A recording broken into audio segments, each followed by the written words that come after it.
Hi, Jules here, and welcome to JulesFM. Dave Griffin is a successful businessman and has been for some time. He's a general manager for a large footwear company and has been really successful in this industry. But Dave's achievements and passions are far greater than his corporate title. From a very young age, he dreamed of being an AFL star or playing on the MCG and an author after experiencing the power of words to move a person. And as he got older, he was drafted to Sydney Swans, ran for Hawthorn in their 2008 grand final on the MCG, and to date has 3 book titles to his name, amongst many other achievements. Dave's life has not been deliberate or geared towards achieving his goals, but rather, after recognising his passions early, he went on to meet some impressive people along the way who impacted his world and had experiences that shaped his perspective. These interactions were retrospectively what formed the basis of his short stories. Dave's life is a great example of finding alignment, at times unintentionally, or possibly of alignment finding you. Dave, thank you so much for joining me. Well, firstly, thank you for having me. This is awesome. I'm quite privileged to be here. I love your story. I know at the moment you are a general manager of a footwear company, but on the side, you have been writing books. And I guess I'm curious, when did you first realize that you wanted to write? Years ago, when I was 6 or 7 or 8, it was probably 8, I met an author. So I was this little sports kid from Shepparton. So Shepparton's 2 hours north of Melbourne in the country, and I just played sport. I liked girls and I played sport. That was my whole childhood upbringing. But I liked words, and I'd created these stories, and I used to write, and probably not very good, to be honest. But I met an author. She came to our school, primary school. I think I was 8. What is that? Grade 3, maybe? Grade 3. And Mum took me down, and I met this author, which she came down, she stood on my level, and she spoke to me, and I got her book, and she signed it, and it was just this thing that became intoxicating, and where words take us and what we do. And I read as a kid forever. I ate books. I just loved them. Like how they made me feel. So I think when I was 8, I wanted to be like her. I wanted to be like Trevor Barker, who played for St Kilda, the Saints, and I wanted to be like Christabel Mattingly, who was a kid's author. So that was I was about 8 years old. A long time ago now. Yeah. Oh gosh, it's awesome you remember it. Do you remember exactly what it was about her that you wanted to replicate or be like?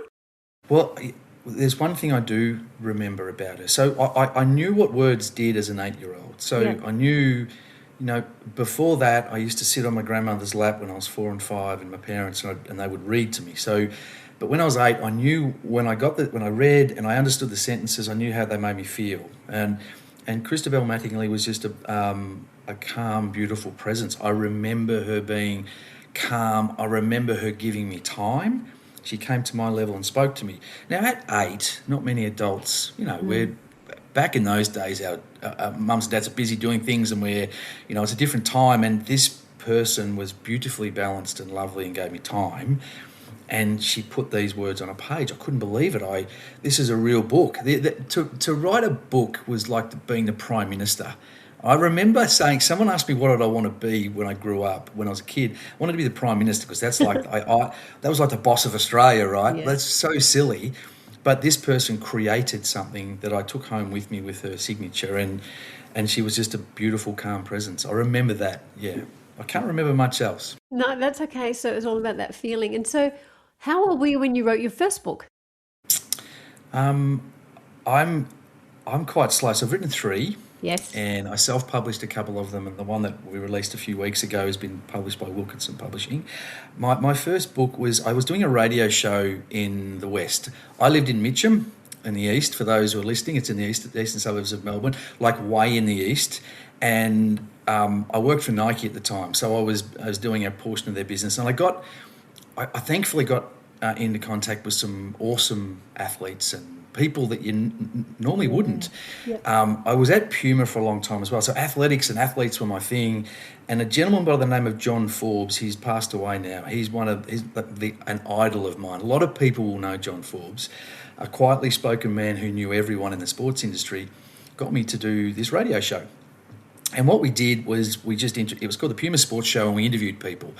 And then that sort of moved on a little bit, and I started running my own show, which was just about people who did really well. So I did the local butcher who had he might have been from Croatia and had 3 butcher shops and was doing really well. But I coupled that up with a story or an interview on Buddy Franklin. So I had these great superstars and I mixed them in with community people, because I think the messages are the same, just at different levels. Yeah. So I was doing this radio show, and then I had kids, and going from Mitcham to, which was sunshine on the other side of the city, a little bit difficult with a 1-year-old and a 2-year-old. Decided to put stories together, and I'm trying to think when that was. I think it was in 2006, maybe 2005. And I fundamentally wrote a little book with a bunch of people in it. There was 14 stories in it. 14. The reason it was 14 was because a person could pick it up and read a book in 2 weeks. I always used to feel really proud about finishing a book. I'd close the book and I'd look at it, and there's a sense of pride. And I was doing some school talks at the time, and the teachers were saying to me, kids aren't reading anymore. It's really hard to get them to read. So I thought I'd do a really simplistic, almost first-person book with these great people, 14 of them. And if they read one subject a night, in 14 days, they finished a book, and they might, who knows, feel proud about themselves. So I think my first book was probably 2006 or 7, I think. And we raised a little bit of money for street kids. I think we donated 25 grand to Open Family, which was really nice. It was great. So within those little stories, did you have an objective of what you wanted any of those kids or any readers to feel or walk away with after they had read those stories? Well, I did. The first thing was the message, particularly in doing school talks. And most of the talks were kids between maybe 12 and 15. I wasn't great at school. I failed what is VCE, what was HSC years ago. And I had to go back and do it again, which is probably a small message in itself. But I think my message was, if anyone can put words on a page, you're an author. You're okay. It's almost like if you can write and you like writing and you want to write and you like what you write about, you're an author. I think we need to deconstruct these titles about people and what we do. There's an old saying, it's not a saying, it's a little story about, you've got a classroom of 6 and 7-year-olds, and the teacher will ask them, who's an artist? They'll all put their hands up, 30 kids in the classroom. You ask 25 to 50-year-olds who's an artist, and no one will put their hand up. Do we lose confidence? Do we stop doing it? I'm not too sure. But the very first thing about this was to say to kids, if I can do it, you can. If you like what you write about. And that's all I did. It was almost a self-fulfilling prophecy. I was energised by who I interviewed, and I simply wanted to tell their story. The footballer who was rejected and finally got into an AFL list, the author that was rejected and finally got into a publisher. That persistence pays dividends, and not giving up sometimes a great thing, and the journey is just as good as the destination, I think. So multiple messages. But very first one was, hey, if I can do it, anyone can, really. Which is, you're living the stories you're sharing. How did you keep going with this? Obviously it sounds like writing is such a true intrinsic passion for you. How did you keep that motivation up when there was no external validation or anything? You just had to, keep going. And what was that? What was that like? It's hard. It's very difficult. I'm actually not that good at writing. I'm not. I remember when I failed HSC years ago, I got 54% in English. Yeah. I'm no literary genius, but what I am passionate about is people. I'm passionate about why you're doing this podcast. I was talking to a mutual friend of ours in the last 24 hours about why you're doing it, so I'm more fascinated. I know you're interviewing me, but I'd like to interview you. It's actually a fascinating thing why people do things.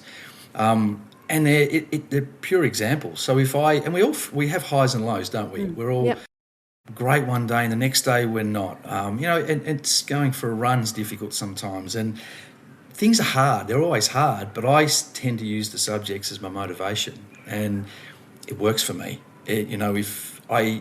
Particularly the last book, there was one individual, inevitably two, and we can probably talk about that later, but one individual that I interviewed 14 years ago, and the book's a little bit different. We'll probably talk to that. Yeah. He was a gentleman that he was a boxer. I was highly motivated to finish for this individual. Yeah, right. So I tend to hang on to things like that get me there. Hey, what is it? What have my family, my kids, that type of stuff. So, but I tend to be passionate about people's stories. I'm busting to hear about you. I really want to know about you, which I find really fascinating. Yeah, right. We have such parallels. I'm listening to you and that drive and that motivation and desire to kind of, fulfill something in you. And I'm like, yep, I can relate. I hear that. And it's something for me that's kind of always been there, niggling along the way. And I dabble into it and I dip my toe into it, and then something else gets in the way and I get distracted. And now I've just gone, life's too short. And, sometimes it takes a crisis. And for me, it was losing my mum. And then I went, Wow. you know what? I have to do this. I have to be more aligned. I have to fulfill that creative part of me. And so here I am. And it just, when you do That's things. very cool. Yeah. Well, I think you'll probably relate to this, that when you are on the right path, doors just open. And I feel like I keep getting validation that this is where I'm meant to be. So, I keep following I it. love that. I think it's interesting. Doors do open. Yeah. And I think we can choose to, and I think there's someone guiding me somewhere. I think it's my granddad. I choose to think it's my granddad. But doors will open and maybe we don't hear them or see them. Lately for me, I've seen them. I don't know why. Right. And I'm really sorry to hear about your mum. But Thanks. I think, we talked about, before we came on, we talked about silver linings. And our mutual friend talked a little bit about your passion, and there's a connection. So you can obviously see your passion, which is lovely. And the fact you're fulfilling it is tremendous. And it's actually, you're inspiring. So this is so already you're filling my cup, which inevitably it enables me to write. So the person I'm interviewing fills my cup. I get energized. I feel like, and strangely enough, I get quite attached to people. Inevitably, most people, and I keep looking this way because I've got books sitting here, but okay. Yeah. Most people get emotional and cry with me. I make people cry, which is quite strange, but not at the same time, because they're sharing, and they may be sharing things that they don't share with anyone else. So I get quite attached to the fact that I need to then fulfill an obligation because this person shared their life with me. Yeah. I feel like it's an obligation. So multiple levels for me, I think, and it sounds like for you. Oh, it's so special, isn't it? To have that, like it's an honor for me to be able to share people's stories. So I love it. And obviously we share that as well. We should come back at the end. I'm going to interview you at the end of this, I think. So. All right, cool. Now, this last book though, Dave, I'm so curious. It took you 14 years, and I'm wondering, why did it take you so long? I'm slow. That's one. It's a slow. Look, I did the first story. I didn't know. I wrote 8 stories before that, and it's a bit of a mix. This book. It's a bit metaphorical, and it's a little bit, it is directly about a race. But there's 8 stories. I kept meeting people that had great yarns to tell. We have another mutual friend who's Indigenous, and she's got a magic story, and she tells a great story about our history, and she has taught me a lot. I just meet people, and I think well, I'm just going to interview you and write it down, and we'll see where it goes, in the hope that it will go somewhere. And inevitably, whilst it's a little bit left of centre, this last book, it's happened, and it's happened in the way it should happen, and it's almost like 14 years was concertinaed into really 3 months. I had lots of time with the others, and look, I had mortgages and work, and I went overseas. I had a marriage breakup, and I went overseas and worked for a little bit, and it just, things get in the way, don't they? But the interest was always there. And then pre-Christmas, the door opened. We talk about doors, and I decided to walk through it, and I had a challenge that, since the publishers told me he didn't think we could do, he didn't think it was going to happen, and it did, which is really nice. So it's been lovely, Have you had to make any compromises in your life or had any trade-offs so that you could keep writing? Um, well, it's hard. It's a Yeah. disciplined, hard. Um, you know, it's time without away from family, and I'm sure my ex-wife, who I'm still on great terms with, would suggest there was a lot of compromises. But I didn't do the dishes as much as I probably should have. There's lots of things, but you know, the thing that I like about this is my kids are really well connected with what I'm trying to do, and I would have worried if that wasn't there. So family's always a piece that goes to the side. I think as much as we try our best and try hardest to not let it happen, it probably has a little bit. And inevitably for me, I have to try hard and concentrate really well to make it happen. Yeah. As I said before, I'm not any genius. I can stitch words together, but I've got to try a bit. It's just I've got to work at it, and that takes time. Yeah. Yeah, absolutely.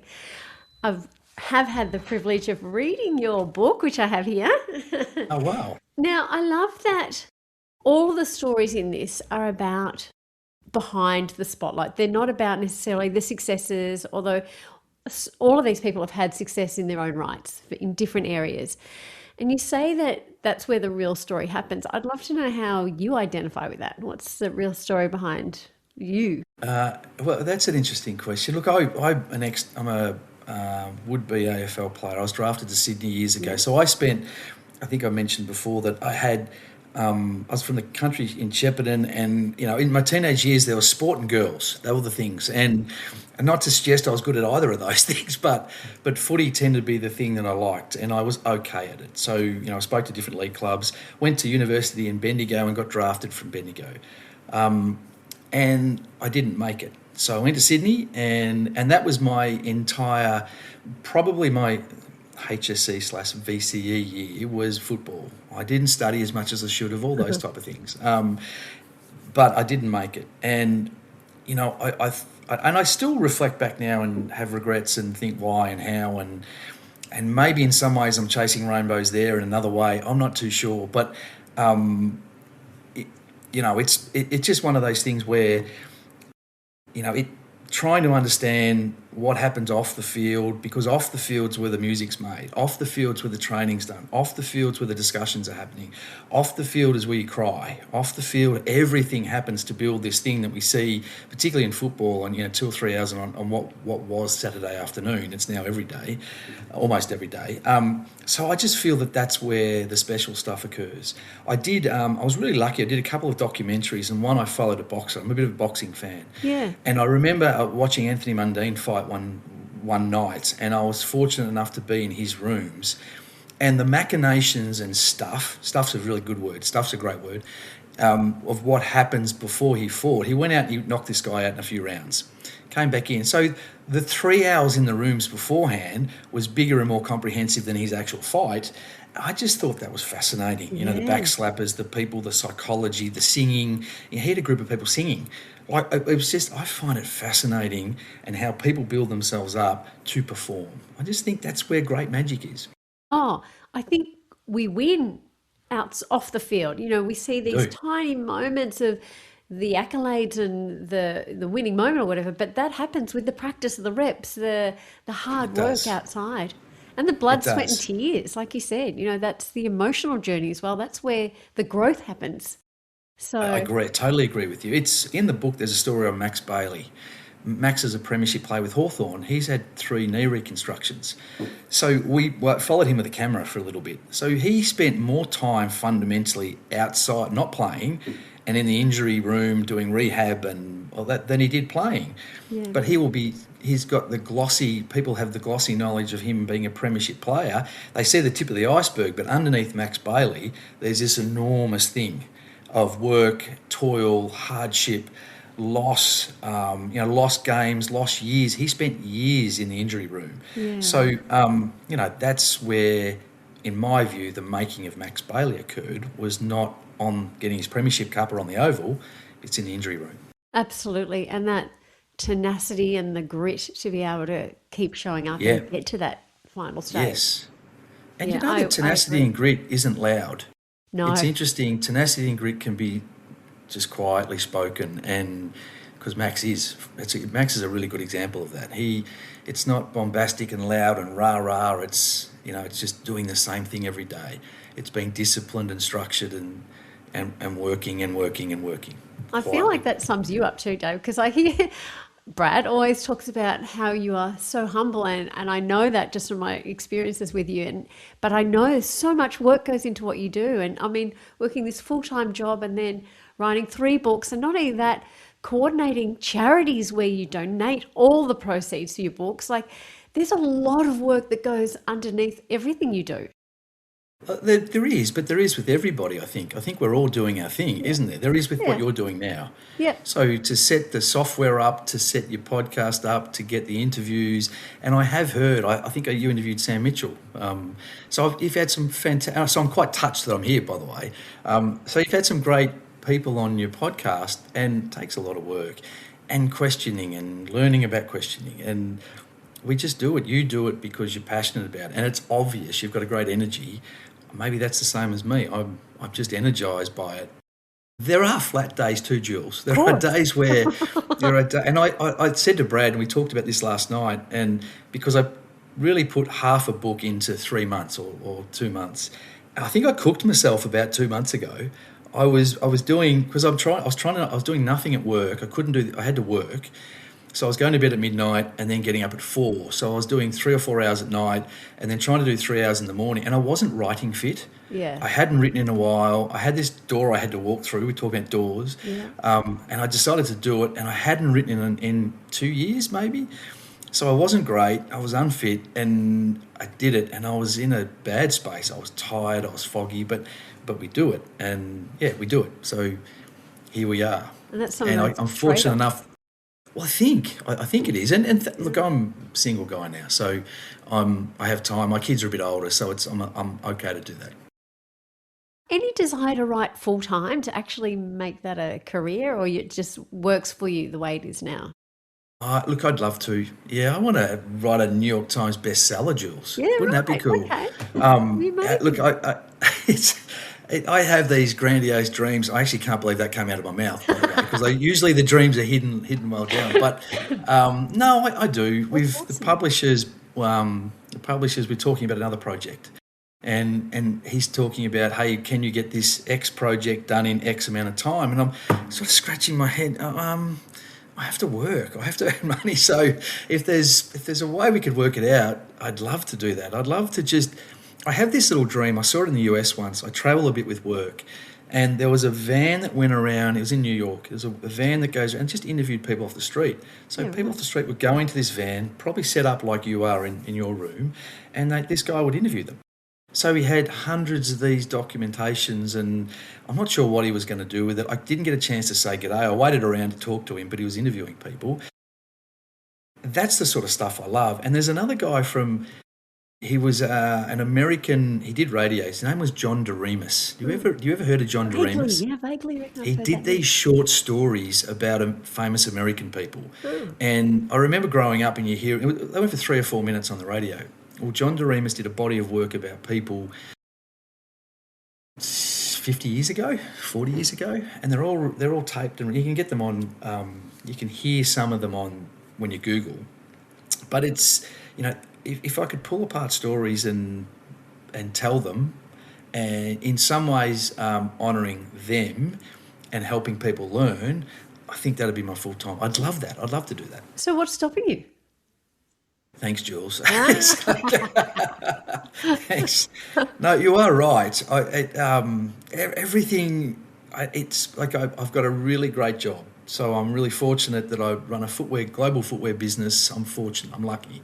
The romance of writing, and you hear about a lot of poor writers. And that's great. You chase your dreams, and I'm all for that. I am, but it's balancing it up. So I've got to work through what that is and how that works. Yeah. So, I mean, I'm happy to play with this. Could it look like maybe part-time, so you could allow for more time? I'd like to, yes. I'm just not sure. As I sit here, The first door opened a little bit, I think, in the last, Yep. call it 4 months. Yeah. We didn't think we'd get that race done, and we did, and the publisher said he didn't think it, but maybe we've proven a point as a team, me and him, his publishing company. We're talking about different things now, so maybe part-time's the way to go. Yeah, maybe. Is there fear? Are you scared as well of what? Yeah, of course. Yeah. Petrified. Yeah. I'm petrified of everything I do. Yeah. It's I so was vulnerable. petrified of. Well, it is. Yeah. And as a, I'm going to say mid-50s guy, Yeah. where I came from an era, particularly country, it's stiff upper lip. You aren't vulnerable. Men are not great at this stuff. Men my age aren't great at this stuff. So and this is the thing I work on with my kids, and they came up to stall. We had the launch at stall at Easter, which was great. Loved it. Yeah. But it was great because people helped. It wasn't great because I was all over the shop. It was a great collaboration from lots of people. But vulnerability is a real thing, and I'm trying my best to be vulnerable to my kids. I ask for help, and we have this really great relationship, I think, because of it. So, I was petrified the other day. I enjoy interviewing people, but I haven't interviewed people in front of 200 people for a long time. Amazing. Interviewing Kathy, it was almost like I went from nothing for years to interviewing Australia's best athlete in front of 200 people in a room. It was bizarre. So, petrified all the time. I'm petrified now, and I've got a copy of the book here. Yeah. I spoke to the publisher today. How's it going? What are the numbers? He's got somewhere between 1,500 and 2,000 books going to bookstores in May. What does that mean? What if it doesn't work? If it doesn't work, Jules, you'll be getting birthday and Christmas presents. You know what you'll be getting for the next 20 years. It is, I get it. It is really confronting. And anything you do that's creative, anything that you put your heart and soul into, because you feel like you're being judged. So I get that. I guess a question I ask myself, and I'll ask it of you, is what advice would you give to your kids? Yeah, you've got some tricky questions here. What I will say before I answer that is what you're doing is really, really vulnerable. So I learned a little bit about what you're doing from our mutual friend last night. So, you're chasing what you love. And you're on a screen. It's your body of work that's going into the ether. So people and we're up for criticism, aren't we? Yeah, all the time. I think that's a thing, and that's a worrying thing sometimes, and it takes a bit to get used to that, I think. So I think what you're doing is awesome. When I first started on this, and a little bit of sharing on my part, when I first realised that I'm going to have to go on screen, because I've been pretty private, I'm not a huge social media person, I actually cried. And I stood there in front of my son and my husband, and I was crying, and I said, I don't know if I can do it. I know that I have to, but I'm so scared and I feel so vulnerable to do this. But my whole new mantra was part of this. I have to be brave, and I have to, just kind of face the fear. And so I still go, take a deep breath and then kind of go ahead. I'm impressed. Super impressed. And you're good at it. Thank you. You're good at it. This is a good yarn. We get better the more we practice, don't we? So we do. I completely understand that fear that you might have. But I guess I hope, and this is that advice I think about my kids, I hope that I can show my kids that, I gave up full-time teaching. And the first thing my daughter said to me when I said, this is what I'm going to do, she's like, so we're going to be broke. I love that. I was like, well, hopefully not, but it's not why I'm doing it. That's fantastic. So I'm hoping that I show them that there is things that are more important as well. And fulfillment and joy, is so important in life.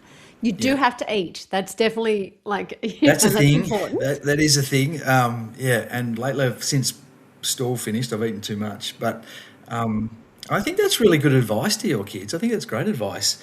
I think having a go, and I think for me, it's just having a go. Chase your dreams and have a go. Yes. Don't be scared, which is the same fundamentally. I say this to my kids, and I've said it to you. I can stitch words together, but I'm not great at it. I'm not a literary genius, but we've managed to cobble together a couple of books.